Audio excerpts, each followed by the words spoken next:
सुकृपा परत्रं मार्गस्तभावं विपरीतवृत्तं सदा ममात्मा विददातु देव सदा ममात्मा विददातु देव। अहिंसा के अग्रदूत, त्रयकाल दृष्टा, भवी जीवों के तारनहार, शासनेश प्रभु श्रमण भगवान महावीर स्वामी के चरणों में कोटि कोटि वंदन। दिन दुखियों के मसीहा, करुणा के सागर, परम पूज्य गुरुदेव श्रमण सूर्य मंदिर केसरी श्री मिश्री मलजी महाराज साहब के चरणों में कोटि कोटि वंदन।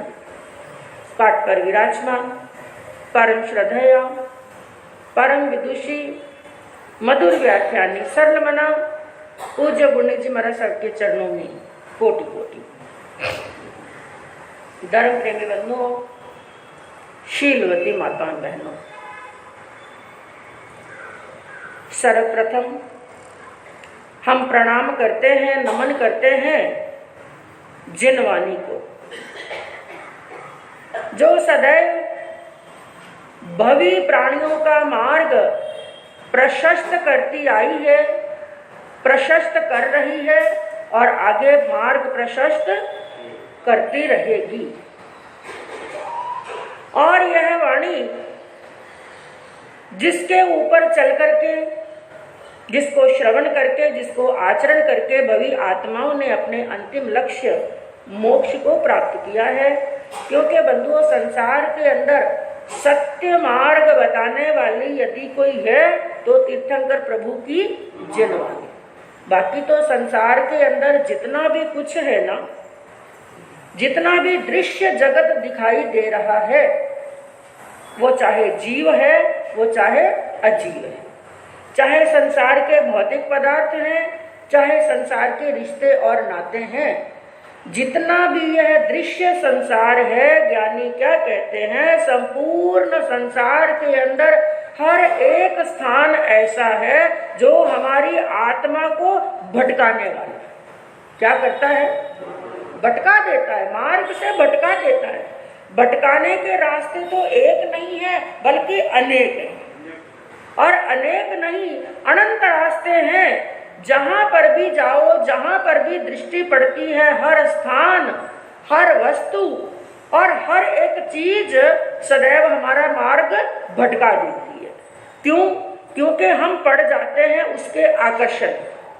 बाजार में से निकल रहे हैं, कोई खाने की चीज देखी तो भी मुंह में क्या आ जाता है? पानी आ जाता है। और बढ़िया बढ़िया शोरूम के अंदर वस्त्र लटकते हुए देखे, सुंदर सुंदर वस्त्र देखे तो भी मन में विचार आता है कि नए नए क्या खरीद लूं, कपड़े खरीद लूं। कोई खेलने कूदने का स्थान बच्चों ने देखा, कोई घूमने का स्थान देखा तो मन के अंदर क्या आता है कि घूमने के लिए चले जाए। हर एक चीज अपने तरफ खींचती है, उसका आकर्षण खींचता है और हमें संसार के अंदर भटकाता है यही आकर्षण। और इस आकर्षण के अंदर भटकते भटकते, लुढ़कते लुढ़कते संसार के अंदर हमें एक जन्म मरण नहीं हुआ, अनंत जन्म और मरण हमारे बिगड़ गए। और इसी प्रकार संसार के अंदर लुढ़कते जा रहे हैं और गोदा खाते जा रहे हैं। तो संसार के अंदर भटकाने वाली चीजें तो हैं अनेक, और सच्चा मार्ग बताने वाली है प्रभु की जिनवाणी। और जो सच्ची श्रद्धा के साथ में इसको श्रवण कर लेता है और इस पर पूर्ण रूप से श्रद्धा कर लेता है और वो इसको पढ़ने के बाद में इस सत्य को जान लेता है कि संसार के अंदर सब कुछ आकर्षण ही आकर्षण है और आकर्षण मुझे भटकाने रुलाने वाला है, तो जिनवाणी पढ़ते पढ़ते पढ़ते आज नहीं तो कल और कल नहीं तो परसों कभी ना कभी हमारी आत्मा इस सत्य को जान लेती है और संसार के आकर्षण से हम क्या हो जाते हैं, दूर दूर हो जाते हैं। मन के अंदर क्या समझ लेते हैं, हमारी आत्मा यह जान लेती है जितना भी यह दृश्य संसार है यह सब नश्वर है, समाप्त होने वाला है, संसार के अंदर मेरा अपना कोई भी। ऐसा प्रकाश कब होता है, जब हम जिनवानी को पढ़ते हैं और सुनते हैं। तो ऐसी जिनवानी का बंधुओं हम पान कर रहे हैं और हमारी यह 27 दिवसीय यात्रा, कितने दिन की यात्रा है और आज कौन सा दिन है? अध्ययन नहीं पूछ रही हूं मैं, दिन पूछ रही हूं। कितनी तारीख को प्रारंभ किया था? 5वां दिन है। कौन सा दिन है? और समय निकलते कोई देर नहीं लगती, बड़ी तीव्र गति से समय जा रहा है। आज 5वां दिन भी हो गया है और 27 दिन भी कब हो जाएंगे, चातुर्मास कब पूर्ण हो जाएगा। और एक चातुर्मास क्या, कई चातुर्मास देख लिए, और केवल चातुर्मास तो क्या, कई जिंदगियां भी हमारी इसी प्रकार निकल गई, कई जन्म और मरण कर लिए हैं। तो बंधुओं समय बड़ी तीव्र गति से जा रहा है, लेकिन जो साधक समय को पकड़ लेते हैं, क्योंकि समय एक ऐसी चीज है, समय किसी के रोकने से रुकने वाला। तो जो समय पर साधना कर लेते हैं, समय पर जाग जाते हैं, वो अनंत सुखों को प्राप्त कर लेते हैं। और जो समय पर नहीं जागते वो संसार के दुखों के अंदर भटकते ही रह जाते। तो आपके सामने वर्णन चल रहा था तीर्थंकर प्रभु के समोसरण, बड़ा सुंदर होता है और बड़ा ही मन को लुभाने वाला होता है, और जिसके अंदर आपने कल आपके सामने वर्णन चला था तीर्थंकर प्रभु के महाप्रतिहार्य का। किसका वर्णन चला? महाप्रतिहार्य। और कितने महाप्रतिहार्य होते हैं?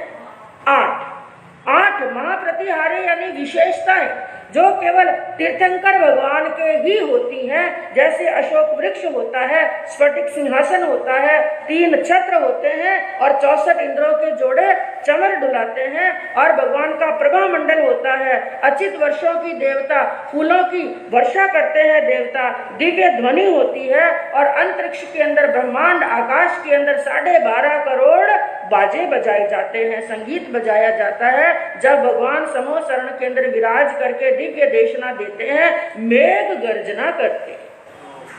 अब बंधु इसके आगे हम कई प्रश्नों का उत्तर जानने का प्रयास करेंगे, जिसके अंदर सबसे पहला प्रश्न, और जिसका उत्तर आप आराम से दे सकते हैं, आपको कई बार ये बात बता दी कि जो कुबेर समोसरण की रचना करते हैं, उस समोसरण की रचना करने में उनको समय कितना लगता है?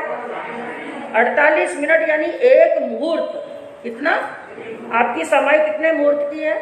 1 मुहूर्त की। मात्र आपकी समाई आती है यानी 48 मिनट 1 मुहूर्त 2 घड़ी के अंदर ही इतने बड़े विशाल समोसरण की रचना कर देते हैं, क्योंकि वो देवता, थोड़ी साउंड बराबर थोड़ी सी कम करो, क्योंकि वो देवता हैं और देवताओं के लिए सब संभव होता है। और दूसरा प्रश्न पैदा होता है, क्या तीर्थंकर भगवान सदैव समोसरण के अंदर विराज कर ही देशना दे? थोड़ी कम कर गई, कम करो।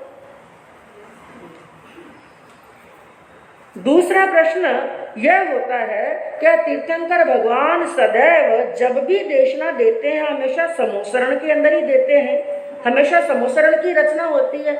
नहीं, बाकी तो सामान्य सभा होती है, लेकिन कुछ ऐसी परिस्थितियां होती हैं, कुछ ऐसे कारण बढ़ते हैं जिस समय के अंदर देवता तीर्थंकर भगवान के समोसरण की रचना करते हैं।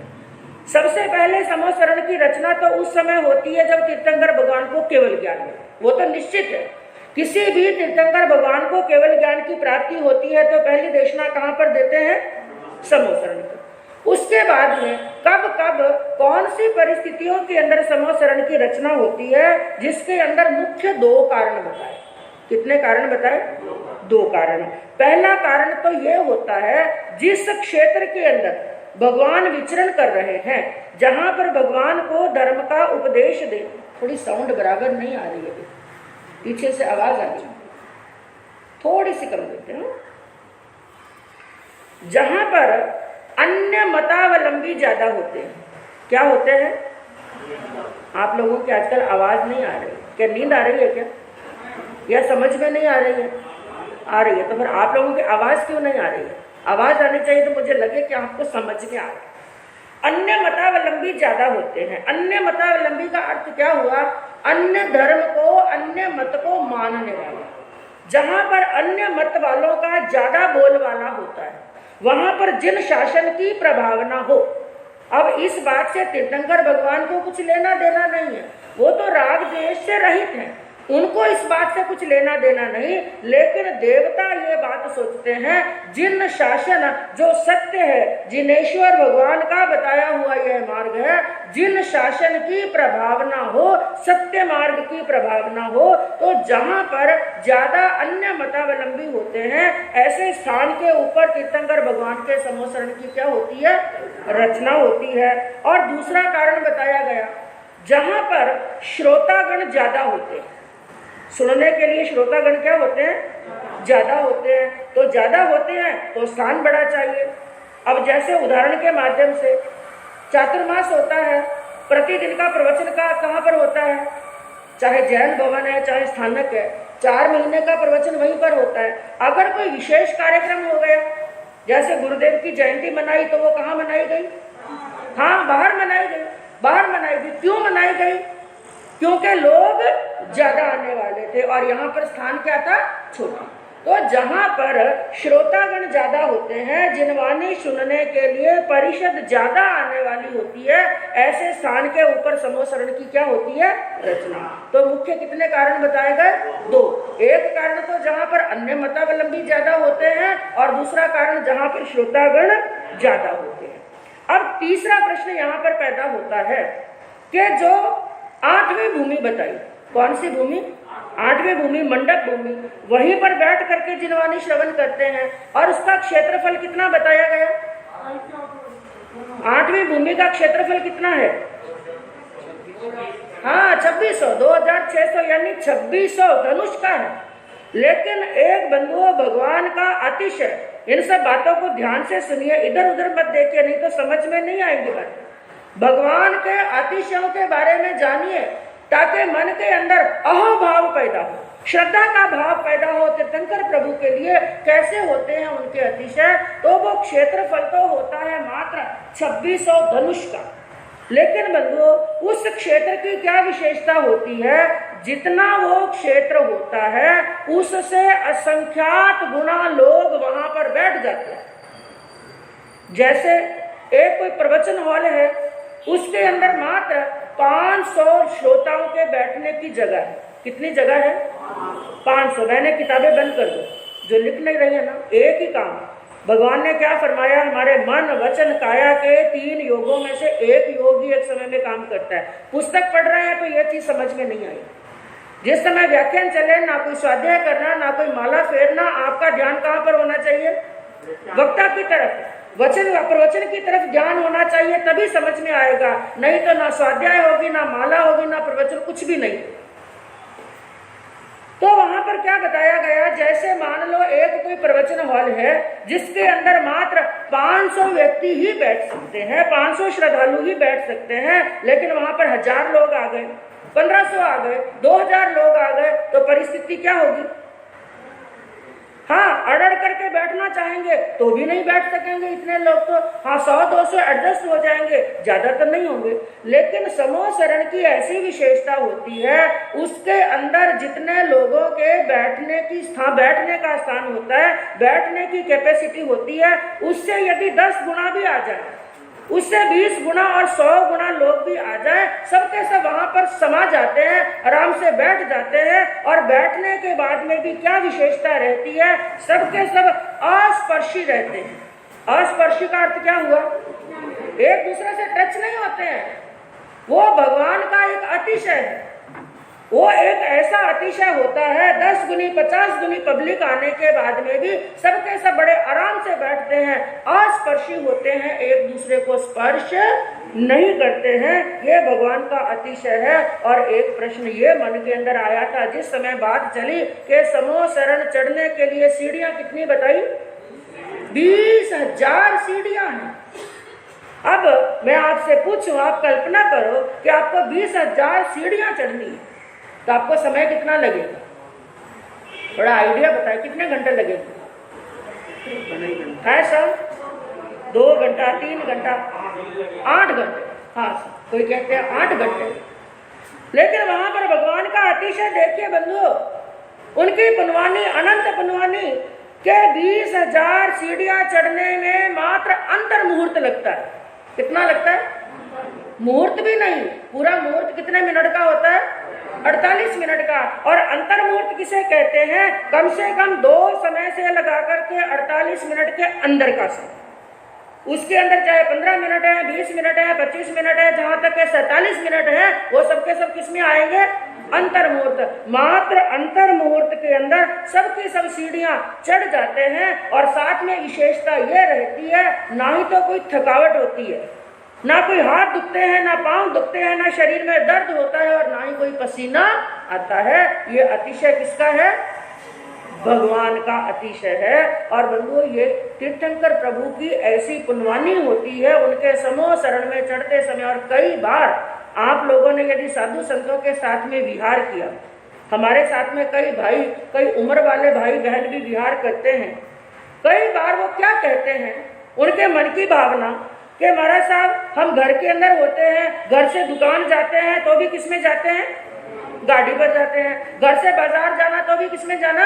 गाड़ी। कोई 4 कदम भी चलना नहीं चाहता, हर स्थान में गाड़ी में ही जाते हैं। लेकिन योग मिला कि हम बिहार में चले, और बिहार में वो चल रहे हैं जो कभी पैदल चले नहीं, लेकिन बिहार के अंदर 5 किलोमीटर भी चल लिए, 10 किलोमीटर भी चल लिए, और कई बार योग हुआ 15 किलोमीटर भी चल लिए। लेकिन उनका उत्तर क्या होता है? महाराज साहब इतना चलने के बाद में भी हमें थकावट नहीं। ये किसका प्रभाव है? धर्म का। किसका प्रभाव है? ये धर्म का प्रभाव है। मैं कहूँ सामान्य साधु संतों के साथ में चलने के बाद में उनको थकावट नहीं हुई, तो वो समोचरण का किसका है? तीर्थंकर भगवान का। उनका ऐसा अतिशय होता है, 20,000 सीढ़ियां चढ़ने के बाद में भी कोई थकावट नहीं होती है। और उसके बाद में छठी बात बताई गई, भगवान के शरीर में से ऐसी प्रभा निकलती है। क्या निकलती है? प्रभा। ऐसी दिव्य प्रभा होती है, ऐसी दिव्य छटा होती है भगवान के शरीर की, ऐसा प्रकाश निकलता है कि वहां पर दिन और रात्रि का भेद भी, कब दिन हुआ कब रात्रि हुई, क्योंकि भगवान ने अंतिम समय के अंदर कितने घंटे देशना दी? 48 घंटे तक तो दिन भी हुआ और रात्रि भी हुई। लेकिन ऐसी प्रभा होती है भगवान के शरीर की, ना दिन का भेद रहता है और ना ही रात्रि का भेद रहता है। और 7वीं बात बताई गई, जब एक बार जाकर के भगवान के समूह शरण के अंदर श्रोतागण बैठ जाते हैं, परिषद बैठ जाती है, तो सभी जीवों को ना ही किसी प्रकार का कोई भय रहता है, कोई डर नहीं रहता। वहां पर सभी जीव क्या हो जाते हैं? निर्भय हो जाते हैं, अभय हो जाते हैं। कोई डर नहीं रहता है, कोई आतंक नहीं रहता है, ना ही किसी प्रकार की भूख लगती है, ना ही प्यास लगती है, ना ही रोग आता है। शरीर के अंदर कोई पीड़ा नहीं होती कि पेट में दर्द शुरू हुआ के सिर में दर्द शुरू, कोई पीड़ा नहीं। बल्कि यदि पीड़ा पहले से थी, वो पीड़ा भी क्या हो जाती है? शांत हो जाती है, पीड़ा समाप्त हो जाती है। ना भूख लगती है, ना प्यास लगती है, ना रोग होता है, ना पीड़ा होती है, ना शोक होता है, ना काम बाधा होती है, ना सर्दी लगती है और ना ही गर्मी लगती है। किसी प्रकार की कोई पीड़ा नहीं सताती और ना ही दिमाग के अंदर कोई चिंता और टेंशन रहती है। बल्कि चिंता और टेंशन हो तो दिमाग क्या हो जाता है? शांत हो जाता है। और साथ में जो शरीर के आवश्यक कार्य हैं, मल मूत्र त्यागने की भी इच्छा, कोई बाधा नहीं रहती। कितने ही घंटे तक भगवान देशना देते रहे और श्रोतागण भगवान के सन्मुख जब बैठ जाते हैं, 1 घंटा नहीं, कितने ही घंटे व्यतीत हो जाए, रात्रि और दिवस व्यतीत हो जाए, उन्हें शरीर का कोई अवश्य काम याद आता ही नहीं और बाधा होती नहीं। इसका छोटा सा उदाहरण तो आपने यहाँ पर भी देखा होगा। कौन सा उदाहरण? 3 घंटे का क्या किया था? 3 घंटे का 65 का जाप किया था। मैं कहूँ उसके अंदर शुगर पेशेंट भी थे, बीपी पेशेंट भी है और उम्र वाले हैं, चाहे बीमारी ना भी हो। जब धीरे धीरे धीरे धीरे वय होने लगती है, उम्र होने लगती है, तो लघु शंका की तो बार बार शंका होती है। तो कईयों का यह प्रश्न था, क्योंकि महाराज साहब ने, गुरनी मैया ने क्या कंडीशन रखी थी कि जब साधना करने के लिए बैठते हैं तो बीच में उठना, 3 घंटे कोई नहीं उठेगा तो कईयों के मन के अंदर ये डर था कि मेरा साहब शरीर का कारण होगा तो क्या करेंगे।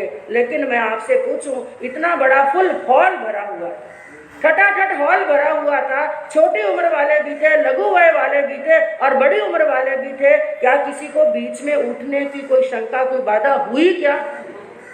जबकि ये तो सामान्य सभा है। ये किसकी सभा है? ये तो सामान्य सभा है। और वो सभा किसकी होती है? तीर्थंकर भगवान की, केवलियों की सभा होती है, तीर्थंकर प्रभु की सभा होती है। तो कितने घंटे भी बैठे रहें, उनको ऐसे लगता है जैसे हम अमृत का पान कर रहे हैं। और उसके बाद में 8वीं बात बताई गई, वहां पर चाहे कैसे भी मनुष्य आते हैं, चाहे जानवर आते हैं, क्योंकि त्रिंश प्राणी भी आते हैं, जो जन्मजात शत्रु होते हैं। ऐसे जानवर जिनकी जन्मजात क्या है? शत्रुता है। लेकिन जन्मजात शत्रु वहां पर आते हैं। जैसे जैसे भगवान की समो शरण की सीढ़ियां चढ़ते हैं ना, अपनी शत्रुता को भूल जाते हैं। और भगवान के समो शरण के अंदर चाहे सांप और नेवला आते हैं, चाहे चूहा और बिल्ली आते हैं, चाहे सिंह और मृग आते हैं। सिंह के पास में चाहे मृग बैठा है, चाहे खरगोश बैठा है, सब गाय बैठी है। कैसे बैठते हैं? मित्र के समान। किसके समान बैठते हैं? क्योंकि भगवान का सबसे बड़ा उपदेश क्या है? मिट्टी में सब भूएसु वेरम मज्जम न केन। मेरी सभी के साथ में मित्रता है, शत्रुता किसी के साथ में नहीं। तो सभी प्राणी अपनी शत्रुता को भूल जाते हैं, सबके सब एक दूसरे के मित्र बन जाते हैं। और उसकी अगली विशेषता, जैसे कल आपको बताया गया था, जो भगवान जिस सिंहासन के ऊपर विराजमान होते हैं, कौन सा सिंहासन? स्फटिक का सिंहासन। और उस सिंहासन की विशेषता क्या होती है? हाँ, बहुत बहुत साधुवाद है। उस स्फटिक सिंहासन की विशेषता होती है, भगवान का मुख चारों दिशाओं के अंदर दिखाई देता है। सबको क्या लगता है, चाहे आगे बैठे हैं, चाहे पीछे बैठे हैं, चाहे राइट में बैठे हैं, चाहे लेफ्ट में बैठे हैं, सभी श्रोताओं को क्या लगता है कि भगवान हमारे सामने बैठे हैं। हर दिशा के अंदर भगवान के दर्शन होते हैं। और बंधुओं, जो एक महाप्रतिहार्य बताया भगवान का आभा मंडल, क्या बताया था? उसकी भी विशेषता। इनको महाप्रतिहार्य क्यों कहते हैं? हर एक महाप्रतिहार्य की, चाहे वो छत्र है, चाहे वो सिंहासन है, चाहे वो अशोक वृक्ष है, चाहे वो आभा मंडल है, कोई भी महाप्रतिहार्य है, हर एक महाप्रतिहार्य की विशेषता होती है, क्योंकि इसलिए नाम रखा महाप्रतिहार्य। तो आभा मंडल, जो भगवान के मस्तक के पीछे जो आभा मंडल बढ़ता है, उस आभा मंडल की बहुत बढ़िया विशेषता, बहुत जोरदार विशेषता होती है। वो ये होती है कि जो श्रोतागण भगवान के सन्मुख बैठे हैं, जिनको वो आभा मंडल दिखाई दे रहा है, उनको उस आभा मंडल के अंदर अपने कुल 7 भव दिखाई देते। क्या दिखाई देते? 7 भव। 3 भव पहले के, यानी इस भव के अंदर जो है, इससे पहले वो कहाँ पर थे? कौन सी गति के अंदर थे? वो मनुष्य थे, या त्रियंश थे, या नारकी में थे, या देवलोक के अंदर? कितने भव दिखाई देते हैं पहले के? 3। और 3 भव आगे के। आगे में 3 भवों के अंदर क्या बनूंगा? और 1 भव वर्तमान। तो 3 भव पहले के, 3 भव आगे के और 1 भव वर्तमान का, तो 7 भव दिखाई देते हैं। और उसके बाद में बंधुओं 8वीं भूमि के अंदर आपको बताया गया था, 3 प्रकार के प्राणी 8वीं भूमि तक नहीं पहुंच पाते। कौन कौन से? मिथ्यात्वी, असन्नी, अभवी। 3 प्रकार के प्राणी, वो जो अभवी है, अभवी यानी कभी भी मोक्ष में जाने वाले नहीं, और असन्नी यानी जिनके मन नहीं है। और तीसरा मिथ्यात्वी प्राणी, जिन्होंने अभी तक संकित का स्पर्श नहीं किया है। ऐसे 3 प्रकार के प्राणी 8वीं भूमि तक नहीं पहुंच सकते हैं। कारण क्या होता है कि वहां पर आकर्षण। आज प्रारंभ के अंदर यही बात तो चली ना कि संसार के अंदर हम किस में उलझ जाते हैं? आकर्षण के अंदर। वो भी आकर्षण में जो तीसरे फ्लोर के अंदर जो 7 भूमियां हैं, कहीं पर सुंदर सुंदर भवन देखने के लिए रुक जाते हैं, बाग और बगीचों के अंदर चले जाते हैं, वहां पर फूलों को देखने लग जाते हैं, उनके अंदर उलझ करके रह जाते हैं। तब तक जो भगवान की आगम गंगा प्रवाहित हो रही थी, और जिसको पान करना था उन्होंने कर लिया, और जिनको प्यासा रहना था वो रह गया। तो 3 प्रकार के प्राणी वहां तक नहीं पहुंच पाते हैं। उसके बाद में एक यहाँ पर विशेष बात बताई कि समूह शरण जो लगता है वहां पर संत सती जी पधारते हैं, क्योंकि साधु साध्वी श्रावक श्राविका सभी पधारते हैं, लेकिन कुछ दूरी पर होते हैं कई साधु संत जो समूह शरण में नहीं आ सकते हैं या किसी कारण से नहीं आते। कुछ तो आ नहीं सकते और कुछ किसी कारण से नहीं। जानने के बाद में भी जो साधु संत समूह शरण के इर्द गिर्द कहीं पर इलाके के अंदर विराजमान है और उनको समाचार हो जाए कि वहां पर तीर्थंकर प्रभु का समूह शरण लग रहा है, और वो जानने के बाद में भी, और जानने के बाद में यदि वो पहुंच सकते हैं, पहुंचने की क्षमता है, तो जानने के बाद में भी और सुनने के बाद में भी भगवान के समूह शरण में नहीं जाते हैं, तो उनको आता है प्रायश्चित। क्या आता है? 84 तप का प्रायश्चित आता है। भगवान के समूह शरण में नहीं जाते हैं तो उनको प्रायश्चित आता है। और बंधुओं, ऐसा समूह शरण सामान्य केवलियों के नहीं होता है, केवल तीर्थंकर प्रभु के ही ऐसा समूह शरण होता है। और एक विशेष बात बताई गई कि जो अशोक वृक्ष भगवान को सदैव क्या करता है? छाया करता है। लेकिन जब पहला समूह शरण लगता है उस समय देवता क्या करते हैं कि भगवान को जहां पर केवल ज्ञान हुआ, और तीर्थंकर भगवान को बंधुओं जब भी केवल ज्ञान हुआ ज्यादातर एक वृक्ष के नीचे होता है। कहां पर होता है? वृक्ष के नीचे तीर्थंकर प्रभु को केवल ज्ञान होता है। तो जब तीर्थंकर प्रभु को केवल ज्ञान होता है, देवलोक के देवताओं का आसन कंपायमान होता है। जब उनका आसन दूजता है तो अपना ज्ञान लगाते हैं उन्हें, क्योंकि धरती पर कोई भी विशेष घटना घटती है ना, तो देवलोक के देवताओं का आसन क्या होने लगता है? दूजने। जिस आसन पर बैठे हैं वो आसन दूजने लगता है। तो आसन दूजता है तो देवलोक के देवता अपना ज्ञान लगाते हैं, अवधि ज्ञान लगाते हैं, तो उन्हें पता चलता है कि तीर्थंकर भगवान को केवल ज्ञान की प्राप्ति। तो केवल महोत्सव मनाने के लिए देवता वहां पर आते हैं, समूह शरण की रचना करते हैं। लेकिन उस समय वो क्या करते हैं? जिस वृक्ष के नीचे बैठ करके भगवान को केवल ज्ञान की प्राप्ति हुई है, उस वृक्ष की एक टहनी तोड़ते हैं। उस वृक्ष की क्या करते हैं? एक टहनी तोड़ते हैं। और जब समूह शरण की रचना की जाती है, उसके अंदर जो अशोक वृक्ष होता है, उस टहनी को लाकर के अशोक वृक्ष पर बांध देते हैं। तो बंधु, ऐसा सुंदर समूह शरण की रचना होती है। अब आगे और इसमें क्या वर्णन आता है? भगवान के शरीर के शुभ लक्षणों का क्या वर्णन आता है, और भगवान के शरीर के अंदर बल कितना होता है। कितने बली होते हैं तीर्थंकर भगवान? अनंत बली। कितने बली होते हैं?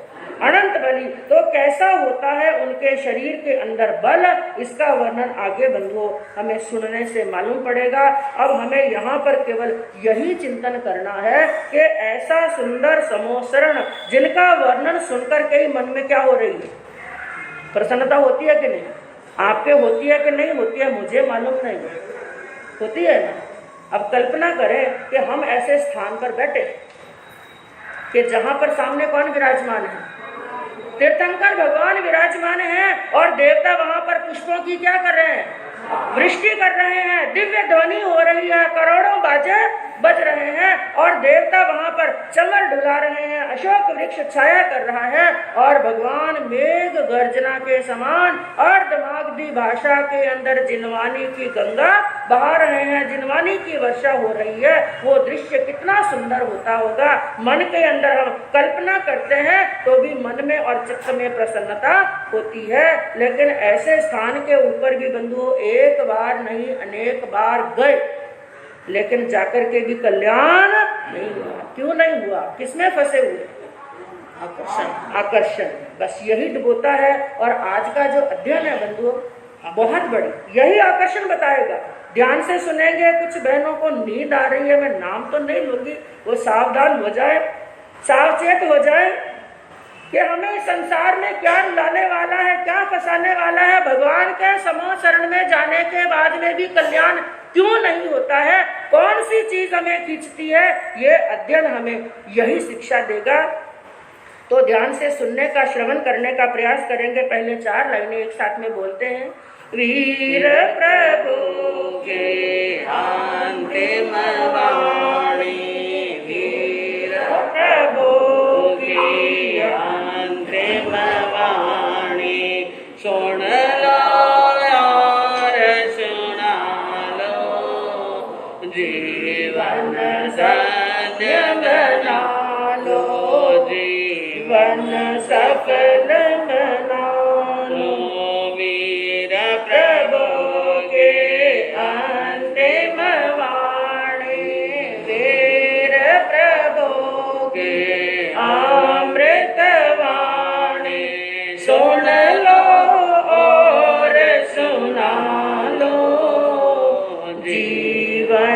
सफल बना लो, जीवन सफल बना लो।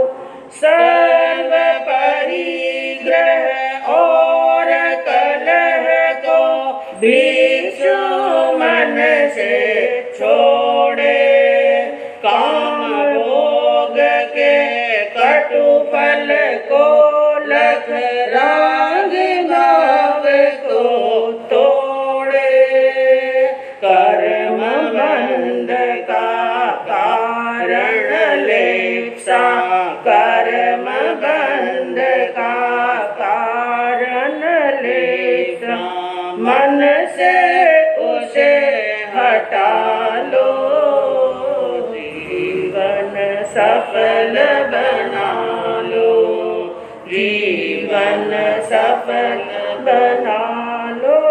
वीर प्रभु के अंतिम वाणी, महावीर के अमृत वाणी, सुन लो और सुना लो, जीवन सफल बना लो, जीवन सफल बना।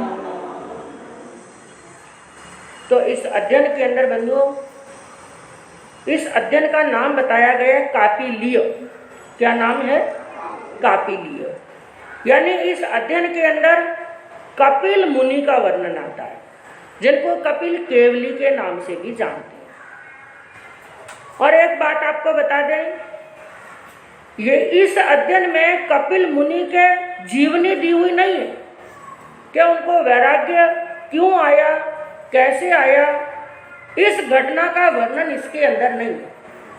इसके अंदर तो जब उनको वैराग्य आ गया, दीक्षा ले ली, और दीक्षा लेने के बाद की एक घटना का वर्णन है। लेकिन आपको बताया जाएगा कि उनको वैराग्य क्यों आया, ऐसी कौन सी जीवन में घटना घटी कि उनकी आत्मा स्वतः ही जाग गई। उनको जगाने के लिए कोई नहीं आया। हाँ, स्वतः ही, जैसे कहते हैं ना, एक होते हैं स्वयं बुद्ध सिद्धा, अपने आप ही बोधि को प्राप्त कर लेते हैं। कई आत्माएं ऐसी होती हैं जो जिनवानी सुन करके जागती हैं, कई आत्माएं ऐसी होती हैं जिनको संतों का उपदेश लगता है तो जागती हैं, कई आत्माएं ऐसी होती हैं जीवन के अंदर कई प्रकार के दुख, कष्ट, परिश्रम से घबरा करके उस समय जाग जाती हैं। लेकिन कई आत्माएं ऐसी होती हैं, पूर्व जन्म की ऐसी पुण्यवानी होती है कि छोटी सी कोई घटना ऐसी होती है, उस घटना पर स्वतः ही चिंतन करते करते करते वैराग्य जाग जाता है। तो ऐसे ही जागा था उनका वैराग्य। लेकिन इस अध्ययन के अंदर जो वर्णन आया गया है वो कौन सी घटना है? ऐसा 2 मासा, वो भी कथा आपको बताई जाएगी 2 मासा सोना की। लेकिन पहले इस अध्ययन में जो गाथाएं दी गई हैं उसमें क्या है, और ये सब ज्ञान कपिल मुनि ने किनको दिया, क्योंकि ये जो घटना कपिल को मुनि बनने के बाद की घटना। एक बार कपिल मुनि यानी दीक्षा हो गई, उसके बाद की घटना है कि एक बार वो विहार करते हुए, विचरण करते हुए जा रहे थे श्रावस्ती और राजगिरी नगरी के बीच के जंगल में से। एक तरफ नगरी कौन सी है? श्रावस्ती। दूसरी तरफ नगरी कौन सी है? राजगिरी। श्रावस्ती और राजगिरी नगरी के बीच में एक बड़ा बेहद बड़ा भयानक जंगल पड़ता था। उस जंगल में से होकर के निकल रहे थे, और उस जंगल के बीचों बीच बंधुओं एक चोर पल्ली थी। क्या थी? चोर पल्ली। अर्थात वहां पर कौन रहते थे? चोर। अब चोर हैं, डाकू हैं, लुटेरे हैं, ये लोग कहाँ पर रहते हैं? जंगलों में रहते हैं, छिप करके रहते हैं। जैसे यहाँ पर एक डाकू हुआ कर्नाटक के अंदर, वीरप्पन, वो कहाँ पर रहता था? बस ये चोर डाकू तो लुटेरे तो जंगलों में रहेंगे। तो वहां पर चोर पल्ली थी, चोर वहां पर रहते थे, और वो सबके सबसे इक्कड़दास जाति के चोर। कौन सी जाति थी? इक्कड़दास जाति के चोर थे। 500 चोर थे, और 500 चोर एक साथ में रहते थे, और एक था उनका सरदार। तो मुनि वहां से निकल रहे थे और चोरों ने देख लिया।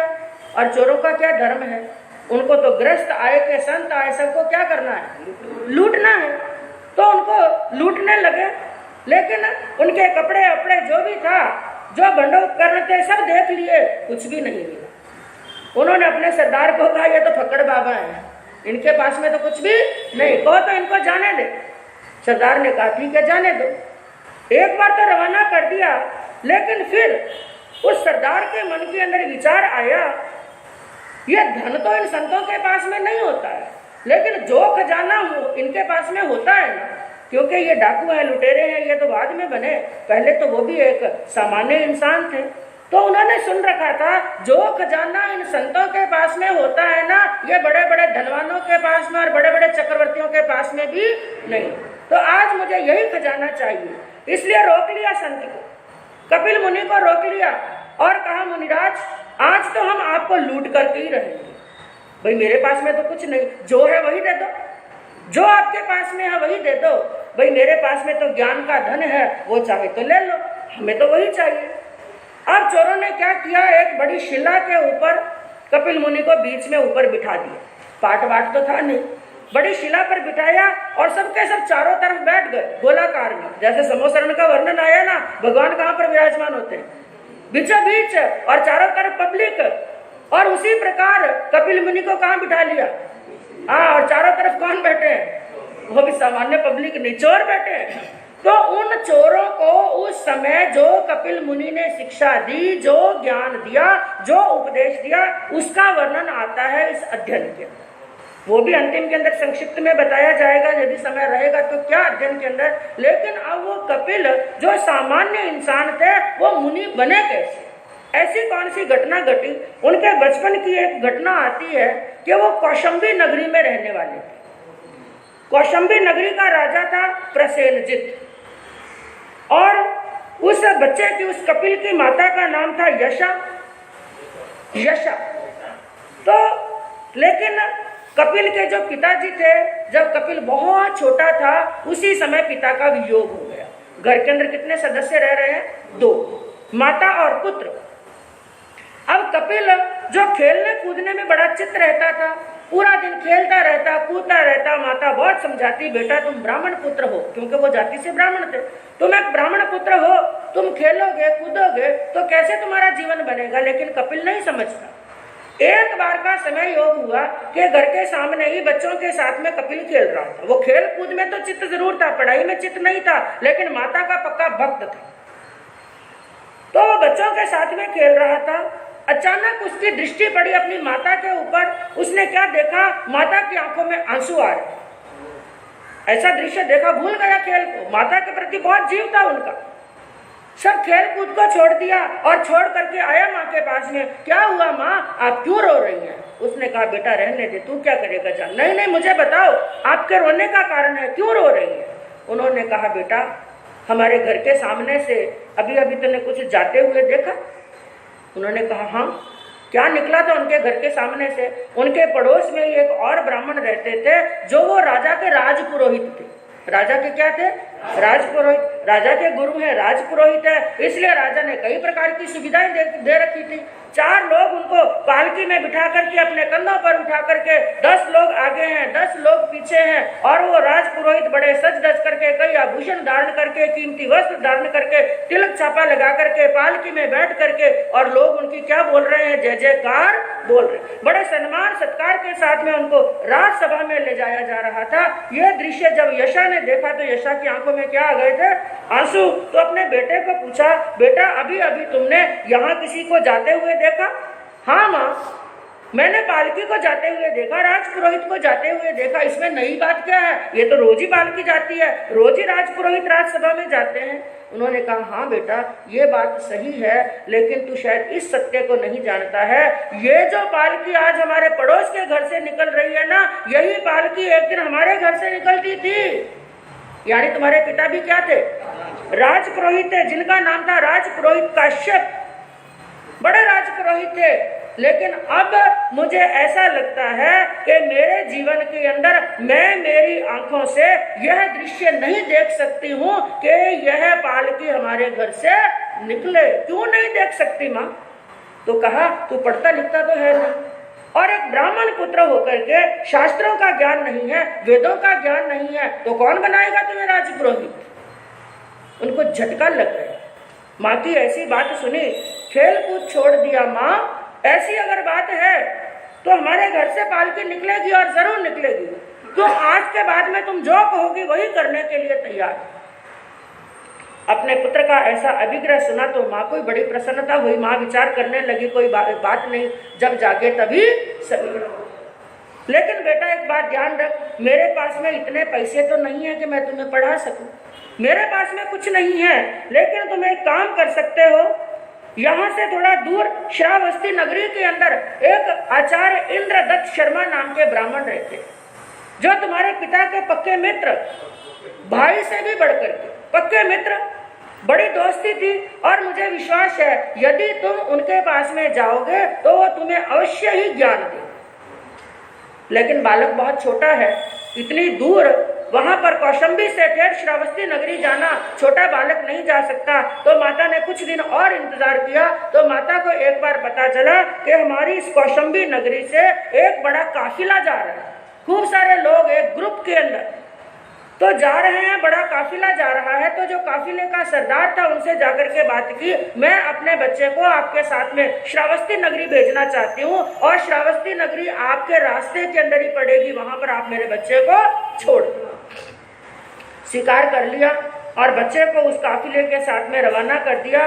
और वो बच्चा जो माता ने एड्रेस पता बताया था उन आचार्य का, इंद्रदत्त शर्मा के, वहां पर वो बच्चा श्रावस्ती नगरी के अंदर पहुंच गया और माता ने एक पत्र लिख करके दे दिया, जब जाओ तो ये पत्र इंद्रदत्त शर्मा को दे दिया। तो बच्चा गया और उसने देखा कि आचार्य के सामने एक दो नहीं 500 शिष्य, 500 बच्चों के वो गुरु थे, 500 सहपाठियों के वो गुरु थे, उनको पढ़ा रहे थे। उस बच्चे ने जाकर धीरे से पहले तो उनको प्रणाम किया, नमन किया और जाकर वो पत्र उनके हाथ में दे दिया। इंद्रदत्त शर्मा ने वो पत्र पढ़ा। पत्र पढ़ते ही इंद्रदत्त शर्मा की आंखों में आंसू आ गए। उनको अपना वो मित्र याद आ गया और वो सोचने लगे ये मेरे मित्र का पुत्र नहीं है बल्कि किसका पुत्र है, मेरे पुत्र के समान है, मेरा ही पुत्र है। अपना पुत्र ही समझ करके उन्होंने अपने पुत्र के तरह ही उनको अपने सीने से लगा लिया। कहा बेटा तुम्हें चिंता करने की आवश्यकता नहीं, मैं पढ़ाऊंगा, मेरे गुरुकुल में रहो। और उसी दिन से बंधुओं वो भी आचार्य इंद्रदत्त शर्मा के गुरुकुल में रहने लगा। आचार्य उनको पढ़ाने लगे। कुछ दिन व्यतीत हुए, आचार्य के मन के अंदर एक विचार आया कि जो विद्यार्थी है उनको पढ़ाई के साथ साथ में उनके शरीर के अंदर भी ऐसा पौष्टिक आहार जाना चाहिए जो उनके पढ़ाई लिखाई करने में क्या हो, अनुकूल। और मैं ठहरा एक भिक्षु की तरह, मैं तो एक आचार्य हूँ, एक ब्राह्मण हूँ। और ब्राह्मण क्या करते हैं, भिक्षा लेकर के आते हैं। मेरा घर तो भिक्षा से चलता है, मेरे घर के अंदर रह करके ऐसा रूखा सूखा आहार खाएगा ना तो इसकी बुद्धि तीव्र नहीं, इसको अपौष्टिक आहार चाहिए। तो मैं क्या करूं? और सोचते सोचते उनको याद आई अपने एक भक्त की। उस नगर के अंदर एक बड़े श्रेष्ठी, बड़े सेठ रहते थे, शालीभद्र सेठ। उनको समाचार भेजे और शालीभद्र सेठ को वहां पर बुलाया और कहा ऐसे ऐसे करके ये मेरे मित्र का पुत्र है और ये बालक, ये विद्यार्थी है, ये पढ़ने के लिए आया है, लेकिन मैं इनको पौष्टिक आहार नहीं दे सकता हूँ। तो ये एक ब्राह्मण पुत्र है, ब्राह्मण पुत्र की सेवा का भी फल मिलेगा और विद्यार्थी को भोजन कराएंगे उसका फल भी आपको मिलेगा। यदि कोई आपको कोई आपत्ति ना हो, दिक्कत ना हो तो ये आपके घर पर भोजन कर सकता है क्या? शालीभद्र सेठ बड़े प्रसन्न हुए। एक तो ब्राह्मण पुत्र को भोजन कराना और दूसरा किसको कराना, विद्यार्थी को। मेरा बड़ा अहोभाग्य है। और उसी दिन से बंधुओं वो जो कपिल था प्रतिदिन किनके घर पर जाने लगा, शालीभद्र के घर पर जाने लगा। और शालीभद्र जी बड़े सेठ थे, उनके घर के अंदर 10, 20, 50 नहीं सैकड़ों दास दासियां काम करते थे। और जो भोजन का समय बताया गया कपिल समय पर वहां पर चले जाते और कपिल की पुरस्कारी करने के लिए उन श्रेष्ठी ने, उन सेठ ने एक दासी नियुक्त कर दी। दासी रोज उनको पुरस्कारी करती, भोजन का समय होता तो पुरस्कारी कौन करती थी, दासी। और वो दासी भी लगभग कपिल की उम्र की, क्योंकि अब कपिल भी थोड़ा समय और निकलने लगा, साल 2 साल निकल गए, धीरे धीरे कपिल भी क्या होने लगे थे, युवा होने लगे। इधर वो दासी भी युवा थी। अब जब भी भोजन करने के लिए जाते वो दासी का चेहरा बार बार सामने आता और कहते हैं एक चेहरा जब बार बार सामने आता है, छोटी उम्र हो, शरीर पर जवानी हो और एक ही चेहरा बार बार सामने आए तो उसके प्रति क्या हो जाता है, बस यही तो डुबोता है। हाँ, हर स्थान पर जहां पर भी जाएंगे पतन का कारण क्या है, आकर्षण। तो दोनों को एक दूसरे के प्रति आकर्षण हो गया। पहले बात करने की हिम्मत नहीं पड़ी, धीरे धीरे हिम्मत पड़ी। उसने उसका नाम पूछा, उसने उसका नाम पूछा और परिचय पूछा। कुछ और दिन निकले, करते करते एक दिन ये हो गया कि दोनों का आपस में प्रेम। और दिन निकलने लगे। एक दिन का समय हुआ जब कपिल भोजन करने के लिए आया, और जब प्रेम हो गया तब पढ़ाई से मन धीरे धीरे क्या होने लगा, हाँ, हटने लगा। और एक बार का समय हुआ जब वो भोजन करने के लिए आया, उन्होंने देखा कि वो जो दासी है थोड़ी उदास बैठी है। तो कपिल ने पूछा तुम्हारी उदासी का कारण क्या है? तो उसने कहा कि कल है ना, नगर के अंदर एक बड़ा महोत्सव है, यानी मेला लगने वाला है, तो मेरा मन है मेले में जाने का। कपिल ने कहा मन तो मेरा भी है, दोनों चलते हैं मेले में। उसने कहा वो तो चलते हैं, वो तो सही बात है, लेकिन मेले में जेब खाली हो और मेले में जाए तो क्या मतलब है? कोई मतलब नहीं। मेले में जाए तो क्या चाहिए? पैसे चाहिए। तो उसने कहा भी पैसे तो मेरे पास में भी नहीं, मैं तो पढ़ने के लिए आया, तो कहाँ से लाए पैसे? तो दास पुत्री ने ही एक आइडिया बताया, एक कार्य करो, और तो कहीं से पैसे मिलने वाले नहीं, लेकिन इस नगर के जो राजा है ना, उन राजा का एक नियम है, जो सुबह सुबह सूर्य उदय होने से पहले यदि कोई ब्राह्मण पुत्र राजा को आशीर्वाद देने के लिए जाए और सूर्य उदय होने से पहले उनको आशीर्वाद दे, तो राजा का नियम है उनको क्या देते हैं? 2 मासा सोना देते हैं। तो आप सुबह सुबह चले जाना, 2 मासा सोना मिल जाएगा, हम तो आराम से मेला देखें। कपिल ने कहा यह काम तो बढ़िया, ये तो मैं कर सकता हूँ। अब अपने स्थान पर अपने आश्रम में चले गए और रात्रि का समय हुआ। अब सुबह सुबह जल्दी कहाँ जाना है उनको? हाँ, राजा के वहां पर 2 मासा सोना लेने के लिए जाना है, और सुबह जल्दी कोई काम करना हो तो पूरी रात नींद, और आ भी जावे तो बार बार जागती है, बिना अलार्म ही नींद जागती है। उनकी भी बार बार, पहली बात तो नींद आई ही नहीं, आसमान की तरफ देख रहे हैं कब सूर्य उदय होगा, कब सूर्य उदय होगा। उस समय घड़ी तो कोई थी नहीं, और आधी रात को विचार करने लगे, लगता है सूर्य उदय होने का समय है, कहीं मेरे से कोई पहला न चला जाए, इसलिए आधी रात ही रवाना हो गए। आधी रात रवाना हुआ और राजा के राजमहलों के पास में पहुंचे, और वहां पर सैनिक लोग क्या दे रहे थे? पहरा। और आधी रात के समय के अंदर कोई आए तो बिना पूछे पता चलता है ये साहूकार तो है नहीं, ये कौन है? चोर है। तो चोर समझ करके उसको पकड़ लिया और पकड़ करके जेल में बंद करने लगे। और कपिल गिड़गिड़ाने लगा, रोने लगा, अरे मैं चोर नहीं हूँ, मुझे छोड़ दो, मैं चोर नहीं हूँ। उन्होंने कहा चोर कभी कहता है कि मैं चोर हूँ? कभी कहता है मैं चोर हूँ? जेल में बंद कर दिया। और सुबह राजा की राजसभा लगी, राजा राजसभा में आए, राजा को पता चला कि रात्रि के अंदर चोर पकड़ा गया, और चोर को सामने लाया गया। और बंधु राजा के सामने कपिल गिड़गिड़ाने लगा, राजन मैं चोर नहीं हूँ। और राजा बंधु जो 72 कलाओं के अंदर प्रवीण होते हैं, उनका चेहरा देख करके, मासूम चेहरा देख करके राजा समझ गए सच में ये चोर तो। फिर भी राजा ने पूछा तुम चोर नहीं तो आधी रात यहाँ पर क्या करने के लिए आए? ऐसी बात पूछी तो बंधुओं वो जो घर का दृश्य था, माता के आंसू देखे, वो दृश्य से लगाकर आज दिन तक की पूरी घटना कह सुनाई। इस कारण से मैं तो मात्र 2 मासा सोना लेने के लिए यहाँ पर आया। राजा को बड़ी दया आ गई और उन्होंने कहा ऐसी बात है, ब्राह्मण देवता यहाँ पर आए, उनको आधी रात आना पड़ा, ऐसी दया आई। और राजा ने कहा ब्राह्मण देवता 2 मासा सोना की बात तो छोड़ो, आपको जो चाहिए जितना चाहिए मांग लो, मैं देने के लिए तैयार। मन में प्रसन्नता हुई। पहले तो मामला कितना था? केवल 2 मासा का। अब मामला कौन सा हो गया? जितना चाहो। तो अब तो मुझे सोचना पड़ेगा ना। आपसे कोई कहे कि चाहो जितना मांग लो तो क्या करेंगे? सोचेंगे। उसने कहा राजन पहले मामला केवल 2 मासे का था, अब तो मामला थोड़ा बड़ा हो गया, इसलिए मुझे सोचने का अवसर दो। उन्होंने कहा कोई बात नहीं, बाहर बगीचा है, वहां पर जाकर आराम से बैठो, तुम सोचो, सोच करके आ जाना, तब तक दूसरे मामले निपटा लो। और कपिल चले गए उस बगीचे के अंदर। अब बैठे बैठे सोच रहे हैं। राजा ने कहा चाहे जितना मांग लो। तो मैं क्या करूं? 2 मासा नहीं, ऐसा करता हूँ 200 मासा मांग लेता। कितना मांग लेता हूँ? राजा प्रसन्न है, बार बार थोड़ी ना प्रसन्न होते हैं। फिर सोचा 200 मासे से क्या होगा, क्योंकि आज मैं जिस लड़की से प्रेम करता हूँ कल उसके साथ में क्या होगी? शादी होगी, तो एक जगह दोनों का खर्चा होगा। ऐसा करता हूँ 2000 मासा मांग लेता हूँ। फिर सोचने लगा केवल शादी के बाद में बच्चे बच्चे भी तो होंगे ना, हाँ, उनका भी पालन पोषण करने के लिए क्या चाहिए? पैसा चाहिए। तो ऐसा करता हूँ मैं 2 लाख मासा मांग लेता हूँ। फिर अंदर से एक और आवाज आई, उन्होंने कहा भाई रहने के लिए घर भी तो बनाना पड़ेगा, बच्चे बड़े होंगे, उनकी शादी भी तो करनी पड़ेगी। ऐसा करता हूं मैं तो रोज की मेरी आमदनी होती रहे, सीमित मांगूंगा तो धन खाली हो जाएगा, तो रोज की आमदनी होती रहे। राजा से मैं 2 गांव मांग लूं। क्या मांग लेता हूँ? 2 गांव मांग लेता हूँ। फिर एक मन के अंदर विचार आया, आज तो राजा राजी है, राजा राजी है, आज तो प्रसन्न है, कल बेराजी हो जाए क्या पता, मेरे दोनों गांव छीन लेंगे। इसलिए मैं तो ऐसा करता हूँ, राजा से आधा राज। ऐसा विचार आया, रवाना होने लगे। फिर एक बार विचार आया, अरे राजा, क्योंकि मैंने तो सीखी है शास्त्र विद्या, और राजा ने क्या सीखी है? शस्त्र विद्या। मैंने तो शास्त्र विद्या सीखी, राजा ने शस्त्र विद्या सीखी, और राजा कभी क्रोधित हो गए और अपना शस्त्र उठा लिया तो मेरा आधा राज्य छीन लेंगे। और राजा ने क्या कहा है? जितना मांगो उतना देने के लिए तैयार। इसलिए अब आधे रात से काम होने वाला नहीं, कितना मांग लो। ये होती है बंधुओं तृष्णा, ये होता है लोभ, और यही डालते हैं बंधन के अंदर और दुर्गतियों के अंदर। जब ये बात सोची कि मैं पूरा राज मांग लूं, तो उस समय बंधुओं अंदर से आवाज आई आत्मा की। अब तक आवाज किसकी चल रही थी? मन की। ये मन की, क्योंकि इस अध्ययन के अंदर दिल और दिमाग का पूरा दिग्दर्शन कराया हुआ है।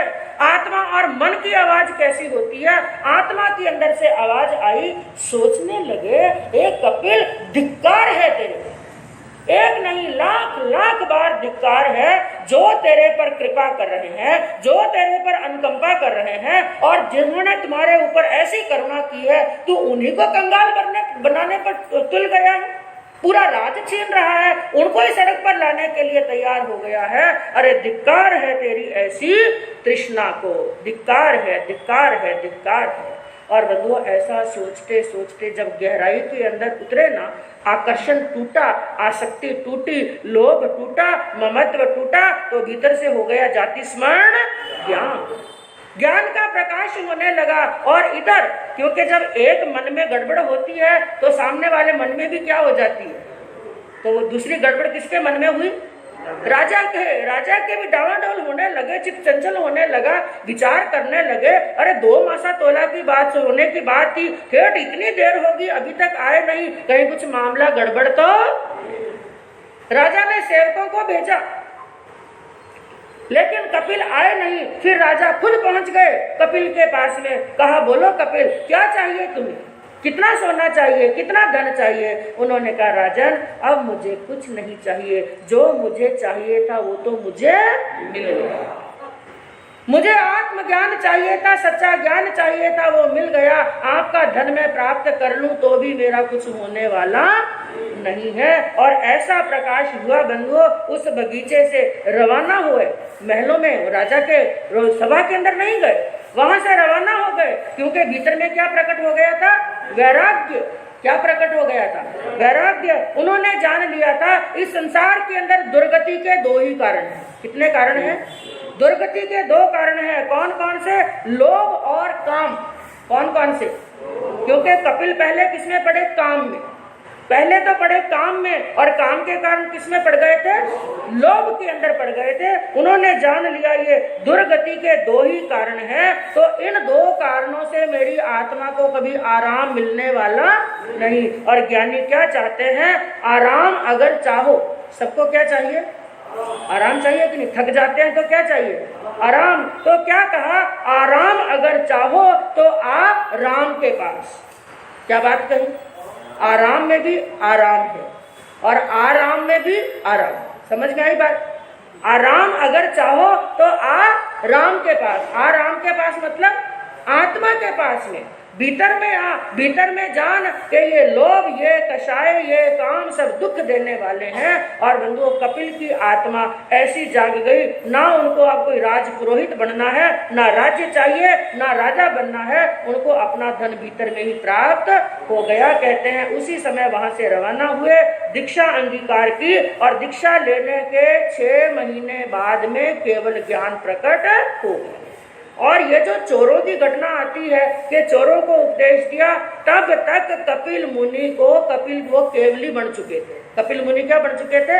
कपिल केवली, यानी उनको केवल ज्ञान की प्राप्ति हो चुकी थी। तो आगे बंधुओं, उन्होंने केवल ज्ञान प्राप्त करने के बाद में जब उन चोरों को शिक्षा दी, चोरों को भी यही समझाया कि हमारी आत्मा इस संसार के अंदर बार बार दुखों को पा रही है, क्योंकि किसमें फंसी हुई है?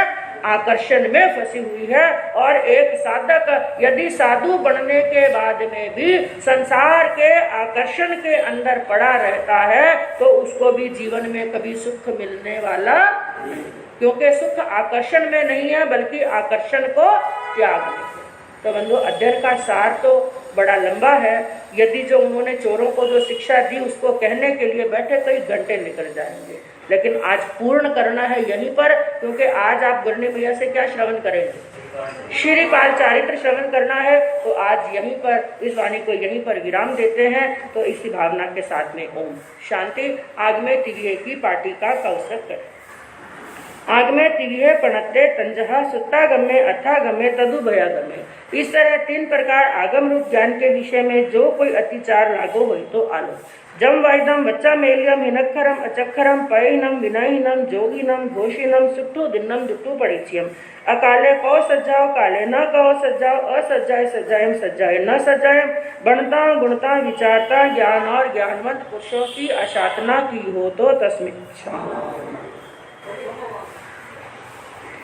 सरस शांति सुधारस साधर सुकृपा